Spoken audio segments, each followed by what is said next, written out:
pessoa notória, uma pessoa famosa, esse tema sempre volta à tona para ser discutido. E desta feita não seria diferente. Na semana passada, suicidou-se o megastar, o membro do grupo Nirvana, o Kurt Cobain, que suicidou-se no quintal de sua casa. E logo após esse episódio, isso acabou desdobrando uma grande discussão em cima do suicídio. Nós convidamos, estão conosco, a psicóloga Joana Dark dos Santos, a diretora do Núcleo Servos Maria de Nazaré, a média espírita Shirlene Campos, e também a historiadora Cláudia Guerra, que participa conosco na discussão desse tema. Antes, eu gostaria de lembrar aos telespectadores que este programa foi gravado, bem por isso não será possível atender às solicitações e perguntas via telefone. Bom, o suicídio, eu disse, sempre pessoas notórias e famosas acabam suicidando-se, e isso acaba virando assunto e rendendo debates e discussões. A Folha de São Paulo trouxe uma matéria segundo a qual o Brasil, contrário em outros setores e outros segmentos, no que tange a suicídio, o Brasil não é campeão mundial. O Brasil perde para a Finlândia, perde para a Suíça e perde para outros países. O índice de suicídios do Brasil ainda é muito insignificante. Mas, mesmo assim, mesmo sendo insignificante, é uma ocorrência que preocupa, alarma e cria na sociedade uma inquietação muito grande. Eu gostaria de conhecer a opinião da Shirlene Campos, porque para alguns o suicídio é até uma demonstração de coragem, para outros é uma demonstração de medo. Qual a sua leitura sobre o suicídio, Shirlene? Bom dia. Olha, o suicídio, ele é realmente uma ação muito grave, vista pelo plano terreno e visto pelo plano espiritual. Eu sou espírita e para nós o suicídio é realmente um dos crimes mais graves e mais severamente punido em reencarnações futuras, porque é uma agressão a Deus, é um exemplo muito negativo que se dá, principalmente quando são pessoas notórias. Elas desencadeiam suicídios, às vezes, em séries. É muito comum você observar que determinada pessoa desencarna, se mata de uma forma e logo depois vários tentam imitá-lo. Então, o suicida, ele, ao praticar esse ato, ele está enfraquecendo também pessoas que possuem problemas idênticos ao dele. Então, quando um cai, muitos caem com ele. Então, o suicídio realmente é uma ação muito grave, muito séria, e a gente percebe que com toda a evolução tecnológica, com todo esse avanço que nós temos hoje em dia, o suicídio é muito maior, como você mesmo abordou, Márcio, nos países do primeiro mundo. Por quê? Porque eles já possuem tudo, então vem o desencanto. Eu não tenho mais pelo que lutar, eu não tenho mais ânimo. Isso sem falar naquele suicídio camuflado, que é o suicídio que está acobertado pelo alcoolismo, pelo uso de drogas, pelo sexo desregrado, pela ânsia de velocidade. Todos são suicidas, só que são suicidas que não são taxados como tal. A sociedade os vê, às vezes, como irresponsáveis, ou pessoas desalentadas, ou pessoas depressivas, mas que, na verdade, estão caminhando para o autoextermínio. Já é um processo de autoextermínio. Então, o suicídio realmente é lamentável, sobre qualquer aspecto. Você veja, a pessoa que é inteligente, o ser humano, o rei da criação, ele se mata, ele se autoextermina, ele procura meios para ele acabar com a sua própria saúde, com a sua vida, com o seu equilíbrio físico e psíquico. E os animais em si não se matam. Os animais irracionais, você vê que eles suportam qualquer sofrimento, mesmo acuados, eles não se atiram no abismo. Mesmo acuados, eles avançam em direção ao agressor. Eles não se autoexterminam. E o ser humano, que é inteligente, que deveria se autopreservar de todas as formas, ele se autoaniquila. Joana, qual a sua leitura sobre o suicídio? Bom dia. Bom dia, Márcio. Bom dia, espectadores. O suicídio é visto dentro da psicologia como um sujeito, um indivíduo, e que está à frente a tamanha dor. Então, dentro da psicologia, a gente vai ver não só o ato em si, onde o sujeito pratica a ação de se matar, mas o que está por trás, o que estaria por trás de toda essa intenção até chegar ao ato.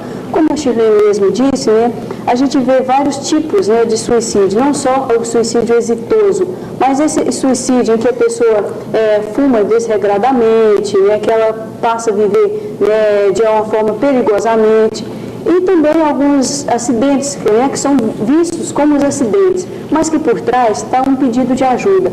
Então é isso que a gente vê, Então, olha, quando a pessoa fala, se comunica, porque de uma forma ou de outra, a pessoa está comunicando um desejo em acabar com a vida. Então a gente vai ver o que está por trás. E o que a gente nota é um sofrimento muito grande, que a gente constata que a pessoa não quer acabar com a vida.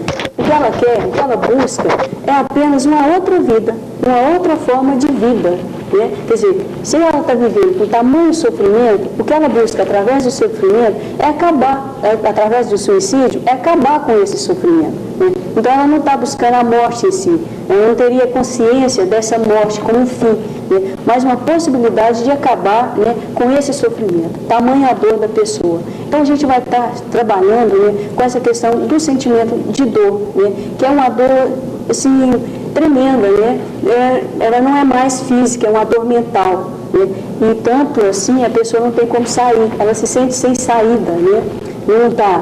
Quando é uma dor física, ela toma um remédio, ela faz um curativo. A dor mental, ela se sente sem saída, não tem para onde ir. E é isso que a gente tenta trabalhar, com a pessoa com tendências e com desejo do suicídio. Então não é a morte em si. A gente tenta buscar, através dessa morte, onde está a atração pela vida. Então, a pessoa está lá com atração pela morte, está buscando a morte. Por que a gente tenta ver? Onde está a atração pela vida? E é isso que a gente vai trabalhar com a pessoa, a atração pela vida. Cláudia Guerra. Bom dia, eu queria em primeiro lugar agradecer a produção e parabenizar também pelo tema tão polêmico que é suscitado, que é um desafio para a gente estar refletindo. Em primeiro lugar, eu acho complicado a gente falar em suicídio como algo abstrato e universal, O termo em si fica esvaziado se a gente não contextualizar e historicizar ele. E eu acho que no decorrer do programa nós vamos estar podendo exemplificar, em vários países, em várias culturas diferenciadas, como que esse suicídio se dá. Outra questão que eu acho importante colocar é que o suicídio pode ser abordado por vários saberes. Ele pode ser abordado pelo saber religioso, pelo moral, pela psicologia, pela história, pela biologia. Quer dizer, é todo esse manancial de saberes que pode estar abordando o suicídio. E eu acho muito importante a gente historicizar e contextualizar o suicídio, relativizando o suicídio nos mais variados momentos históricos, de acordo com determinadas culturas, pressões sociais. O suicídio se manifesta também de determinadas formas. Nesse sentido, eu queria também falar um pouquinho sobre a questão estatística. Levantamentos estatísticos são muito falhos. Se nós formos observar o número de óbitos que se levanta por suicídio, eles são camuflados porque a própria família pressiona para que as pessoas não coloquem nos óbitos que a pessoa morreu por causas de suicídio. Então, todas as taxas que a gente tem, os índices que a gente tem a nível estatístico, são subestimados, eles são muito maiores do que realmente se apresentam. O Márcio colocou bem que o Brasil está dentre aquelas taxas pequenas, menos de 10 óbitos por 100 mil habitantes. O Japão, por exemplo, a Finlândia, Cuba, França, Alemanha estão dentre as taxas maiores de 20 a 50 óbitos por 100 mil habitantes, quer dizer, isso é muito alto. E com certeza o índice é maior ainda se nós formos levar em consideração que é camuflado pela família, por pressões sociais, a questão do suicídio. Bem, por mais absurda que seja a colocação que eu vou fazer agora, ela é exemplificável. O suicídio pode ser um meio de vida. Eu digo isso baseado exatamente na seguinte situação. A deputada Raquel Cantos, que foi cassada na última terça-feira pelo Congresso Nacional, ela alardeou e anunciou pelos 4 cantos do país que, se fosse caçada, ela praticaria o suicídio, ela iria se matar. Ela foi internada numa clínica, ela recebeu tratamento, ela saiu da clínica, ela novamente foi ao Congresso, fez novas ameaças. E o mais incrível é que quando ela foi julgada pela Comissão de Justiça da Câmara e que deu o parecer favorável para a cassação, os repórteres foram ouvi-la a respeito se ela iria ou não se matar. E por mais incrível que possa parecer, ela sacou uma resposta que verdadeiramente absurda. Diz que não estava decidida, que ela iria consultar técnicos e psicólogos para depois tomar a sua decisão. Então, afinal de contas, o suicida já é deliberadamente um suicida ou depende circunstancialmente de determinadas condições? Ou pode ser o suicida um meio de vida, Chilene? Olha, na questão que você citou, Márcio, a gente percebe um processo de chantagem emocional. Isso muitas vezes ocorre, a pessoa quer se livrar de uma situação, não tem como, aí fala, não, eu me mato e você fica com a responsabilidade. Ali ela queria que o Congresso inteirinho fosse responsável pela morte dela. Mas o que foi muito bem colocado pela Joana d'Arc, a pessoa realmente, ela está passando por um problema difícil, como o da nossa cara deputada lá, né? Então ela está passando por um problema difícil.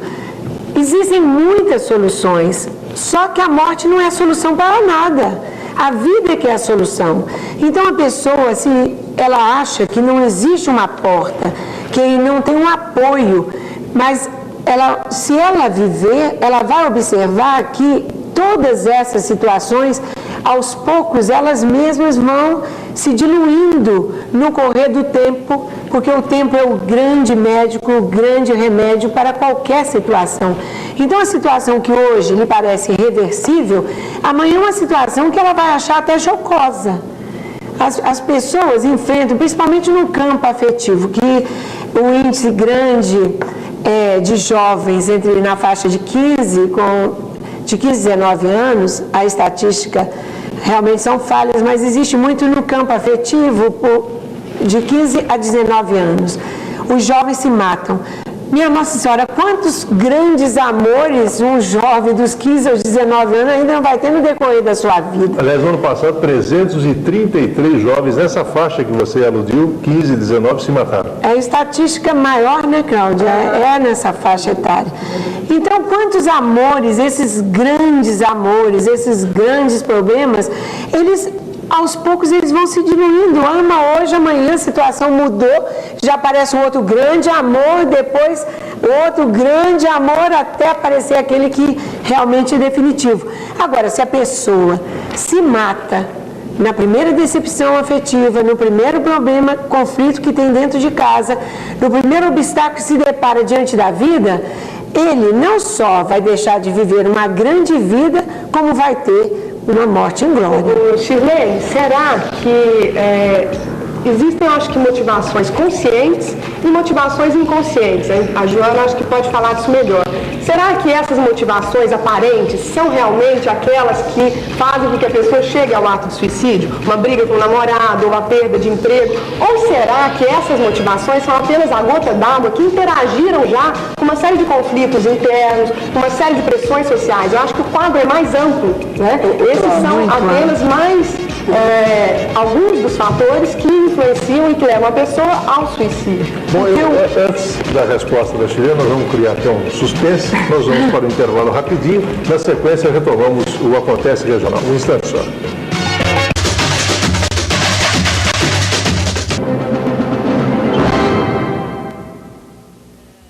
Muito bem, estamos de volta. Eu pediria até a Cláudia para reformular a sua pergunta para que a Chilene pudesse responder.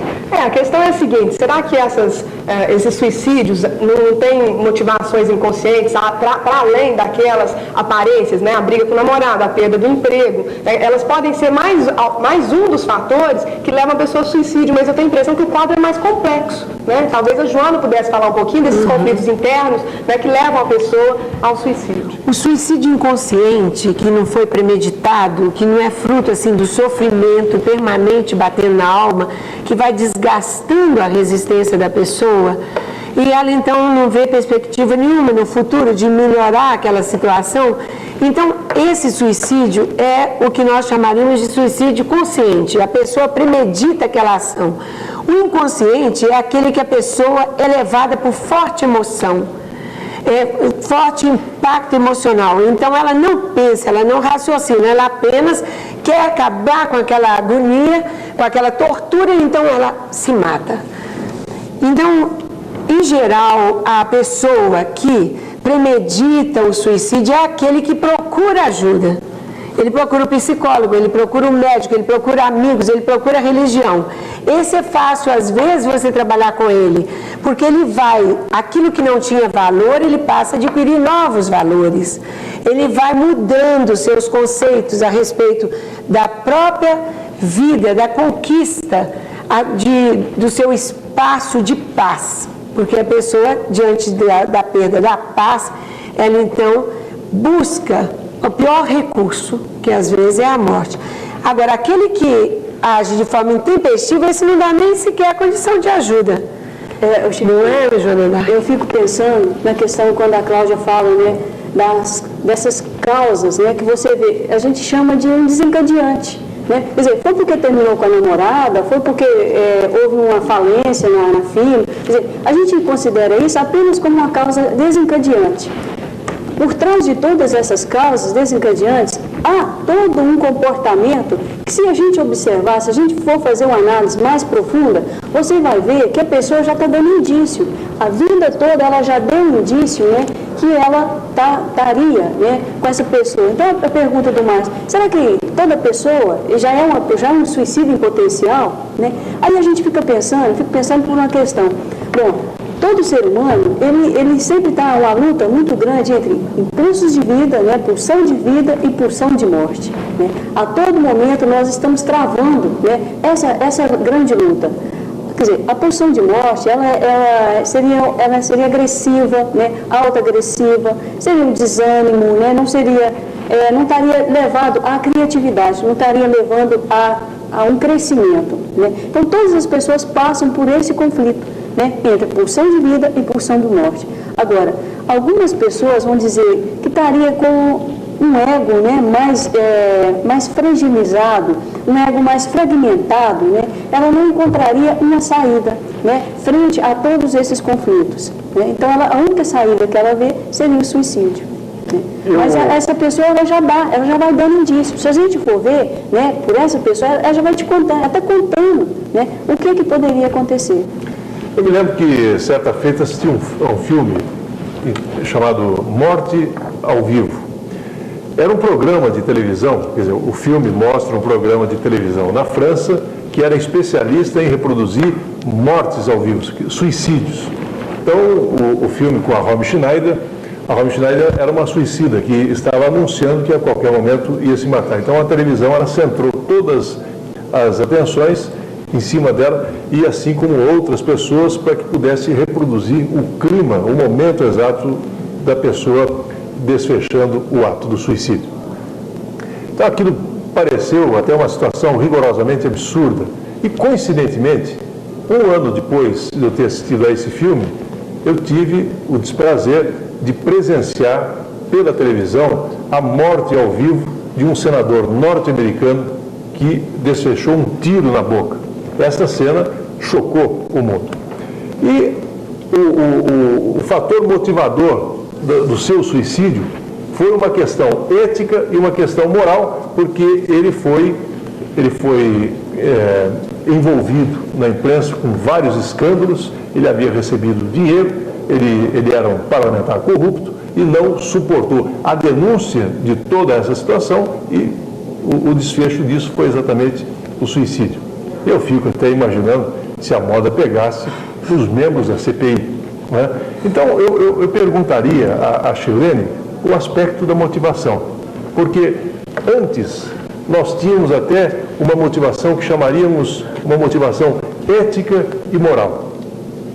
E hoje nós temos uma motivação existencial, que é exatamente o aspecto que cercou a morte desse mega-star do Nirvana. Ele estava tomado por droga, quer dizer, estava num outro mundo, estava numa fase transcendental e quando acordou, quando caiu na realidade, veio um quadro depressivo. Queria que você falasse um pouquinho. A pessoa, em geral, ela acha que a morte é uma libertação. Mas a morte não é libertação, é um agravante para os problemas. Espiritualmente, ela não vai ficar bem, porque todas as religiões realmente já expõem isso num processo de ajudar aos semelhantes. Ele não se liberta daquele problema, além de criar uma série de outros problemas familiares, com pessoas que o amavam e que estavam envolvidos naquela situação. Muitos não chegam nem a saber por quê, passam uma existência inteirinha naquele grande dilema, naquela grande dúvida, por quê? Por que aconteceu isso? Então, existe realmente saída para todas as situações. A Romy Schneider, que você citou, ela inclusive foi suicida, ela se matou, né? Depois, ela perdeu um filho, não suportou a morte violenta do filho e veio a se matar posteriormente.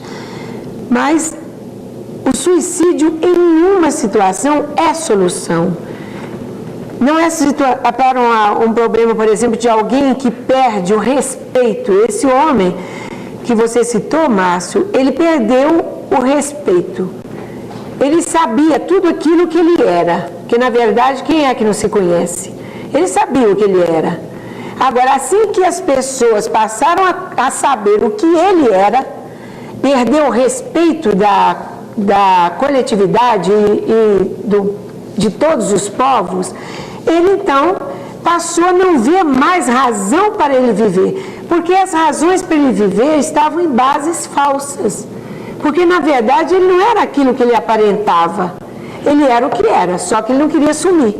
Então ele fez uma apresentação dramática para falar, realmente eu fiz tudo isso, sou tudo isso, mas eu não aceito que me julguem dessa forma, e deu mais um triste espetáculo. Em vez de assumir a responsabilidade dos seus erros, ele ainda covardemente fugiu deles. Jonathan.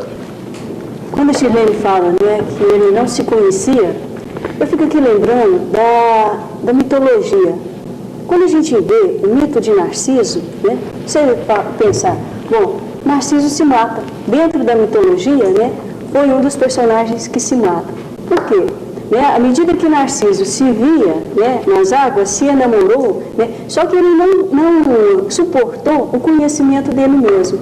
Né? Então esse é o grande perigo, às vezes a gente está trabalhando, né, dentro da clínica com algumas pessoas, e um grande perigo, né, que a gente corre, né, da pessoa ao se conhecer, porque antes ela imaginava que se conhecia, mas ela não se conhecia. Né?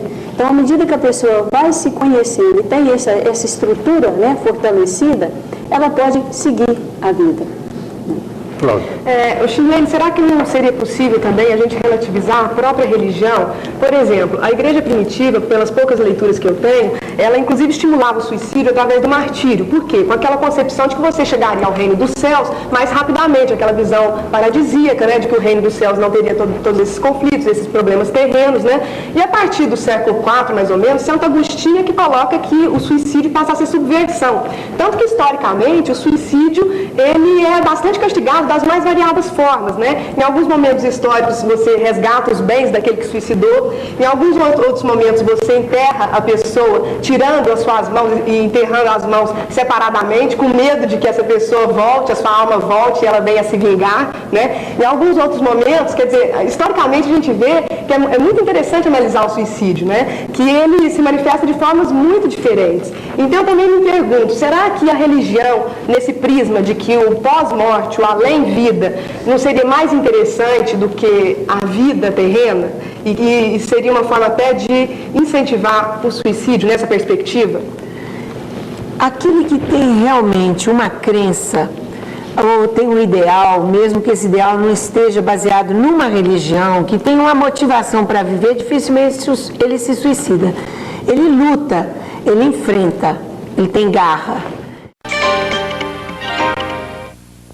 Neste bloco nós voltamos para termos um debate sobre suicídio, que é um tema bastante polêmico, diga-se de passagem, com vários pontos de vista, o religioso, o filosófico, o sociológico, o histórico, quer dizer, são vários pontos de vista. Infelizmente, por falta de tempo, inclusive, hoje nós vamos dar alguns pontos de vista, que é o psicológico e o religioso. E na medida do possível, vou dar algumas contextualizações históricas para os telespectadores se situarem melhor, né? E aqui no estúdio eu estou então com Joana, que é psicóloga lá da universidade, e tem uma clínica também que se chama CEPS. E com a Shirlene Campos, que é médium espírita do Núcleo Servos Maria de Nazaré e que tem também o albergue Judas Iscariotes. Eu aproveito a oportunidade para parabenizar a Shirlene por todo o trabalho de cunho social que ela vem desenvolvendo em Uberlândia e agradecer, inclusive, aos livros que ela me trouxe, né, que são psicografados. Muito obrigada, viu, Shirlene? Bom, vamos começar o nosso tema. Eu gostaria de, a princípio, fornecer alguns dados para que vocês pudessem, inclusive, analisar. As estatísticas mostram que em Uberlândia há em torno de um suicídio por mês, né? Certamente essas estatísticas estão subestimadas porque as pessoas em geral não falam que morreu por suicídio. Mas a nível também mais geral, no Brasil, nos anos 80, nós temos taxas altas no Brasil e em alguns países do mundo, eu gostaria de citar alguns, taxas altas de 20 a 50 óbitos por 100 mil habitantes, que seria na Hungria, Dinamarca, Tchecoslováquia, Áustria, Japão, Suécia, Finlândia, Cuba, França e Alemanha. E o Brasil está dentre os países que têm uma taxa pequena, que seriam menos de 10 suicídios por 10 mil habitantes. Então estaria o México, Itália, Irlanda, Grécia, Tailândia, Noruega, Espanha, Escócia, Venezuela e o Brasil, numa média de 4, mais ou menos, por 100 mil habitantes. Quer dizer, são índices baixos, mas são relativamente altos. Eu gostaria, em primeiro lugar, que a Joana pudesse fazer essa observação como psicóloga, né? O que leva as pessoas ao suicídio? Boa tarde, Joana. Boa tarde, Cláudia. Cláudia, é muito... A gama, né, de causas aí do suicídio é muito grande. A gente não pode falar foi isso, né, que provocou um suicídio. Tem toda uma história, né, tanto fatores constitucionais, ambientais, né, que levaria, né, uma pessoa a querer tirar a própria vida, né. E quando você fala dos índices, né, quando você fala que é pequena, e realmente ela é pequena, né, em termos de estatística, porque não é passado, né, muitos acidentes, né, que são colocados não são vistos como suicídio, né, mas se a gente for ver, é uma tentativa, né, de suicídio, né, que a pessoa está tentando tirar a própria vida, né, dela. Nós poderíamos dizer que a mente do suicida é diferente da mente da pessoa, entre aspas, normal, ou seriam momentos onde essas pessoas estão com algo mais forte dentro delas, o que leva ao suicídio? Olha, eu acredito que a mente, né, seja diferente, tanto de quem tenta seja um pedido de ajuda, e seja quem tenta realmente para acabar mesmo com a própria vida, e quem é essa mente que eu estaria chamando, entre aspas, né, de normal. Né? E diferente que eu estou colocando, não no sentido de constitucional, né, eu diria assim, na tolerância, né, da pessoa à frustração. Tolerância que a pessoa tem, né, de viver as próprias dificuldades da vida, né, e a esperança da pessoa, né. Então eu diria que nesse sentido, em termos emocionais, sim, é uma grande diferença. Quer dizer, esses mecanismos de controle são mais frágeis nessas pessoas, isso, né? Há uma intensidade maior de outras forças que levam ao suicídio. Eu diria mas não que fossem doentes mentais, por exemplo. Não. Inclusive a estatística prova, né, que 50% dos suicídios, né, as pessoas não têm nada a ver com doença mental. Né? Teria a ver, que eu estaria chamando uma mente diferente, né, essa coisa mais emocional, né, de como ela lida com as emoções, como que ela lida com as dificuldades da própria vida. Gostaria de saber da Shirlene, enquanto médium espírita, a gente sabe que a doutrina espírita tem todo um pressuposto com relação ao suicida, a pessoa que suicida, para onde ela vai, como é que é esse local, e eu gostaria que a Shirlene falasse um pouco então aos nossos telespectadores com relação ao suicídio. Olha, em geral, nós somos procurados por pessoas que ou tentaram o suicídio ou têm na família pessoas que se suicidaram. Antes da pessoa ser levada a esse desfecho trágico que é o autoextermínio, ela demonstra várias reações e às vezes ela coloca até em palavras ou em atos a insatisfação dela com a vida. E há uma tendência geral em falar que a pessoa que está tentando suicídio ou que pensa em suicídio está sendo obsidiada por alguma entidade, está sendo acompanhada por um espírito malévolo. Mas às vezes isso não ocorre, Cláudia, porque existe o suicida que é provocado por depressão. Existe o suicida que teve problemas vivenciais. Existe as depressões familiares, que já é todo um processo que já vem na gênese da pessoa. Então, para cada caso, tem um tratamento, porque às vezes são encaminhados para nós pessoas com aquela ideia fixa de suicídio, mas às vezes ela não tem um espírito acompanhando ela. Às vezes ela precisa de um médico realmente, de um antidepressivo. Às vezes alguma coisa desencadeou nela aquele desamor pela vida, aquele desapego à vida, e nada às vezes a faz voltar àquela alegria, aquela satisfação de encontrar encanto. Então é preciso entrar realmente com uma terapia de apoio. E quando o problema é obsessivo, existe uma entidade obsidiando, então aí entramos com o trabalho de apoio espiritual. Inclusive nós temos todas as quartas-feiras, primeira quarta-feira do mês, uma reunião que começa às 18h30 no Núcleo Serra Maria de Nazaré, para dar apoio espiritual a pessoas com depressão e com tendências a suicídio ou inconformação, porque tem pessoas que não chegam ao fato assim de se matarem, mas são inconformadas, amargas, altamente destrutivas. Shirlene, é interessante você falar isso, né? Porque às vezes a pessoa não é só que ela vai tentar fazer o ato em si, né? Mas você vê que à medida que ela está desgostosa, vamos dizer assim, com a vida, né? Isso já é, né? Eu diria assim, um momento, né? De que a vida não tem um valor. Né? Ela quer eliminar o problema que a sufoca, só que o problema é maior do que ela. Isso. E se o problema é maior do que ela realmente não dá conta. Você não aguenta lutar com alguém que tem 2 vezes o seu tamanho. Então, às vezes, ocorre isso. O problema é tão esmagador que a pessoa não sabe conviver com aquele drama. Então, eles falam, o suicídio é uma covardia. Realmente, a pessoa está pedindo, às vezes, um socorro, está pedindo um apoio. Às vezes está falando, eu vou me matar. Ela não tem, às vezes, intenção de se matar, mas ela está falando, olha, presta atenção em mim, eu estou sofrendo, eu estou precisando de calor, eu estou precisando de aconchego. Já volto em você. Antes de você continuar, eu gostaria de saber da Joana, se seria realmente um ato de covardia ou de coragem, de euforia, esse momento em que a pessoa se suicida. Se suicida é ótimo, né? Porque o suicídio já é o ato de fazer em si mesmo. Mas eu acho muito difícil colocar essa questão de valor aí, de covardia ou de coragem. Eu diria para você que é um ato trágico. É um ato trágico, né? Eu não saberia te falar se de covardia ou de coragem, mas apenas trágico, porque ela está buscando, né, buscar a esperança, mas tirando a própria vida. E isso, às vezes, em outros momentos, não só com trabalho excessivo, com alimentação inadequada, né, com condições de vida, né, de própria vida inadequada. Porque, inclusive, quando a gente fala em suicídio, a gente está pensando numa coisa mais trágica em termos de morte. Mas o próprio cotidiano da vida de muitas pessoas é composto por atos suicidas. Por exemplo, as pessoas que correm, feito malucas nesses carros, né, de corrida, as pessoas que fumam tendo problemas de pulmão, são atos suicidas também, mas um suicídio pequeno e cotidiano, me parece, né? Mas que também está indo contra a própria vida e é uma forma de autodestruição.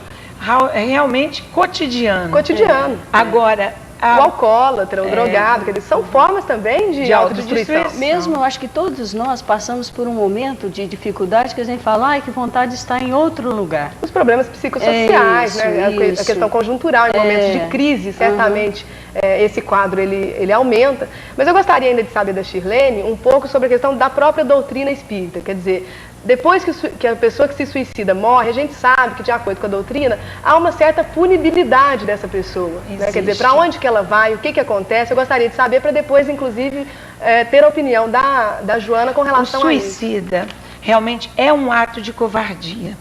Um ato de covardia porque ele deixa para aqueles que ficaram uma imagem dolorosa de incapacidade, não amei bastante.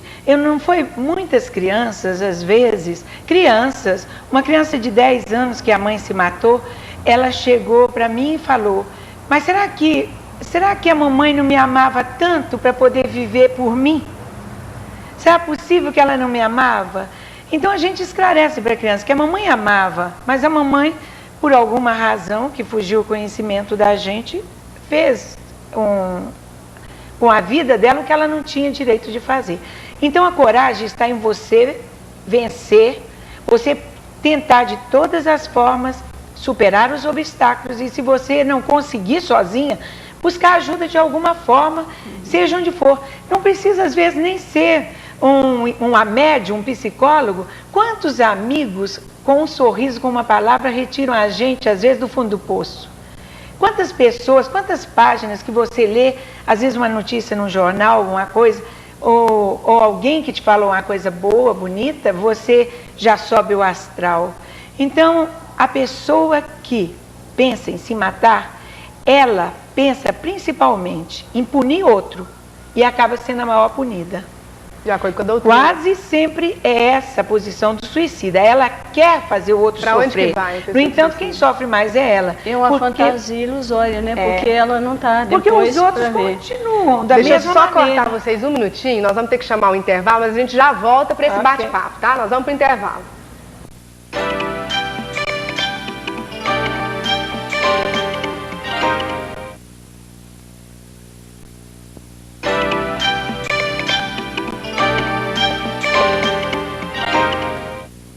Nós voltamos aqui para o nosso debate sobre suicídio, que está quentíssimo, está muito interessante, e eu gostaria de retomar a questão para a Shirlene, quer dizer, para onde é que vão as pessoas que se suicidam de acordo com a doutrina espírita? De acordo com a doutrina espírita, a pessoa que se autoextermina, ela vai para as regiões que nós chamamos de umbralina, região de sofrimento, porque ela transgrediu uma lei, ela recebeu a vida para ela progredir e usou toda essa chance para, além dela se autoexterminar, servir ainda de um exemplo muito negativo. Então, assim como quem mata não vai para a cadeia, não é punido, quem se autoextermina também vai para as regiões de muito sofrimento, porque a vida não acaba. Ela quer acabar com aquela dor momentânea, com aquele problema que a esmaga. No entanto, ela continua vivendo intensamente as causas do problema e, além disso, acrescido do sentimento que ela tem de culpa e de remorso, porque ela vê que ela continua viva, com todas as reações, com todas as suas emoções, com um problema que não foi resolvido. E com a encarnação, o que acontece com a reencarnação? Ela realmente, às vezes, ela volta com problemas kármicos bem difíceis. Por exemplo, quem desencarnou saltando de um edifício, em geral volta bastante deformado, paralítico. Pessoas que morrem com overdose, às vezes voltam com paralisia cerebral, sem usar aquele cérebro que eles mesmos destruíram todas as suas células através de droga. O alcoólatra, por exemplo, volta com câncer de estômago, outras formas de câncer. Então, existe uma punição para cada crime. Existe também, é lógico, Deus é misericórdia, existem atenuantes, né? Agora, o suicida, ele realmente, ele tem que perceber que não é se matando que ele vai resolver o problema. Quantas pessoas que falaram comigo, ai, dona Shirlene, eu já pensei em me matar, mas 5, 6 dias depois, aquele problema que tanto me crucificava, desapareceu, foi solucionado. Hoje só de pensar nisso, eu fico apavorada, de pensar que eu poderia ter me matado. A gente deve dar um tempo à vida. A vida tem solução. Se teve uma entrada para o problema, tem uma saída. Lógico que tem. Tudo tem entrada e saída. Agora, nós não podemos sair pelas portas do suicídio, covardemente, deixando como herança para aqueles que nos amam uma carga tão difícil de carregar, né? Eu gostaria de ouvir a opinião da Joana com relação a isso, quer dizer, o referencial é outro. E lembrar os nossos telespectadores que nosso objetivo aqui não é de juízo de valor, dizer que o da Shirlene é o certo, ou da Joana, ou que o errado, mas está mostrando aos telespectadores várias visões sobre o mesmo tema, que é um tema polêmico, para dar condições para que eles possam julgar aquilo que melhor lhes convier, né? Então, o meu objetivo aqui é esse. Antes de passar para a Joana, eu gostaria também de fornecer alguns dados em termos de Brasil, que mostram o seguinte, que as pessoas mais velhas é que geralmente se suicidam, mas que há uma tendência muito grande no Brasil de aumento entre os jovens, né? Acontece mais com homens, quer dizer, são 2 a 3 homens para cada mulher que se suicidam, com meios violentos, principalmente os homens ligados a meios violentos. Em geral, são armas de fogo, enforcamento ou precipitação por alturas, né? As mulheres geralmente estão ligadas a envenenamento, elas preferem o envenenamento, e daí por toda uma questão cultural, né, que a mulher é criada para não expressar tanto a sua agressividade, e daí um meio mais tranquilo, né, menos violento. As tentativas nos mais jovens e mulheres têm de 2 a 3 mulheres para cada homem, isso entre os mais jovens, quer dizer, sofrem mais sanções sociais, a questão da culpa, da adolescência, crise da adolescência. E o suicídio e a tentativa ocorrem em populações as mais diferenciadas, né? E daí, se a gente for rastrear a história, a gente vai ver que no Japão tem o harakiri, que é uma questão cultural, que eles cortam a barriga. Em outras culturas há o suicídio porque acreditam que o espírito vai estar próximo daqueles mais guerreiros, dos chefes. Quer dizer, há toda uma questão cultural que a gente não pode desprezar e ver historicamente. Mas eu gostaria de ver a análise da Joana com relação a esses dados e com relação ao que a Shirlene colocou. Quer dizer, o referencial que você trabalha é outro. Sim, eu trabalho com referencial psicanalítico, né? Então nós vamos falar de inconsciente. Dentro da visão psicanalítica, nós não temos uma representação de morte, né, dentro do inconsciente. Então a vida seria essa finitude e nós não temos. Nós somos guiados, né, tanto por pulsão de vida quanto por pulsão de morte. Ora mais, ora menos, né, um sobressaindo sobre o outro, né, mas nós não temos, né, representação de morte dentro do nosso inconsciente.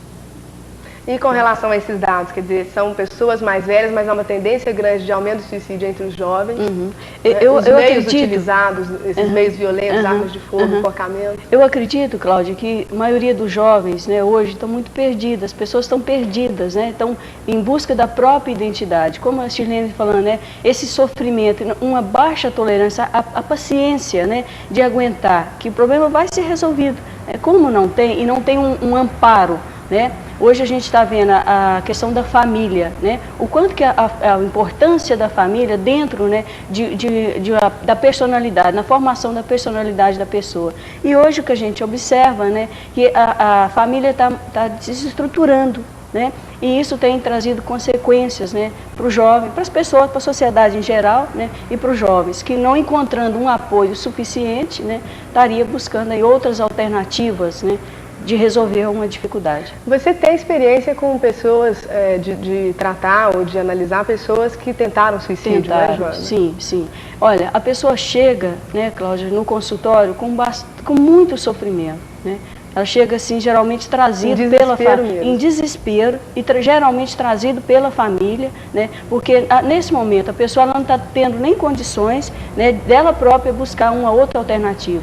Geralmente é trazido pela família, né? E é um trabalho intensivo, né? A gente trabalha mais tempo, às vezes com acompanhamento psiquiátrico, né? Quando a Shirlene fala, às vezes a pessoa precisa de um medicamento, né?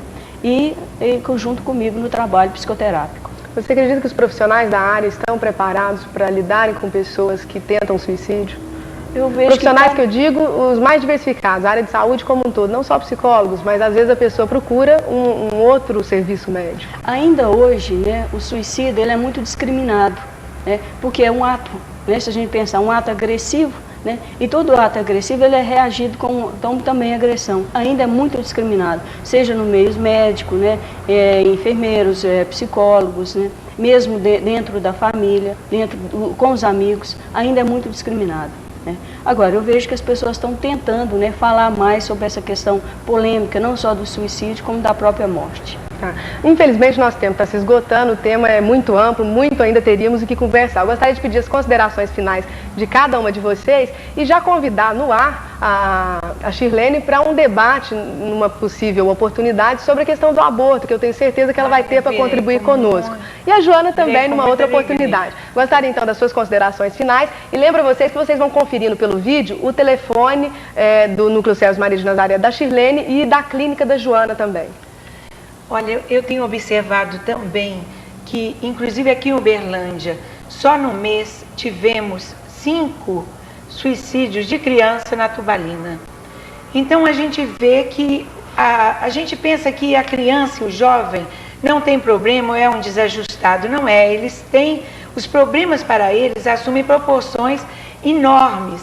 O que eu tenho para falar, em geral, com o jovem, com as pessoas em geral, seja a idade que for, tenham esperança, preservem a vida, existe sempre um amanhã, existe sempre uma situação que Deus encaminha de apoio, todas as pessoas possuem alguém que o ama. Se você teve uma decepção afetiva, pode ter certeza que existem dezenas de pessoas que te estimam muito.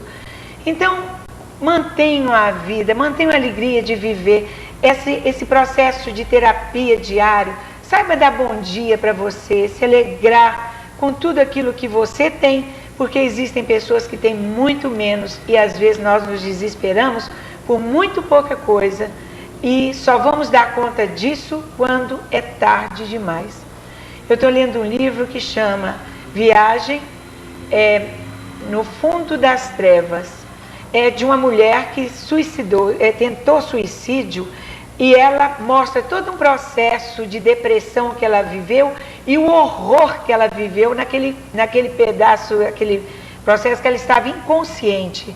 Então é um livro que não é espírita, mas é um livro que eu acho que pode ajudar muita gente. Shirlene, muito obrigada. Então, vocês conferem o telefone da Shirlene pelo vídeo e agora eu quero rapidamente as considerações finais da Joana, que o nosso tempo já se esgotou. Eu só gostaria de falar, né, que para morrer a gente não precisa lutar, para viver sim. A vida que é muito difícil, né? Então, assim, quando a pessoa já estiver notando que ela já está com alguma dificuldade, vendo que a vida não está tendo gosto, né, que ela procure ajuda, né, dentro dela mesma ou uma ajuda profissional, uma ajuda mesmo dentro da família. Muito obrigada. Então, na próxima quarta, eu conto com a Shirlene para discutirmos o tema aborto. E no próximo bloco, eu vou falar com Flávia Tarifa sobre assédio sexual. E lembro a vocês que na sexta-feira nós temos Garota Pôr do Sol e Shopcar no Coliseu. Eu vou para o intervalo e volto já já.